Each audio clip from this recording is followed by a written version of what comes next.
వేయినాళ్ళతో వేల కళ్ళతో వచ్చి క్రీస్తువదు సంగబంధు నిలిచి ఉందును.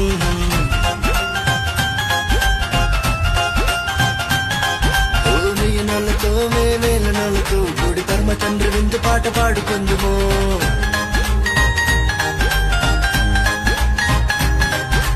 వేయినాళ్ళతో వేల నాళ్ళతో కూడి పరమ తండ్రి విందు పాట పాడుకుందుమో.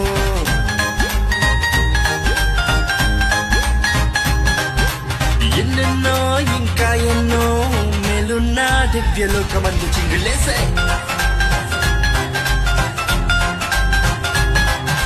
పరమ యెరూషలేము చేరి కొత్త పాట పాడుదాం, పరమ తండ్రి చెంత చేరి విందు పాట పాడుదాం.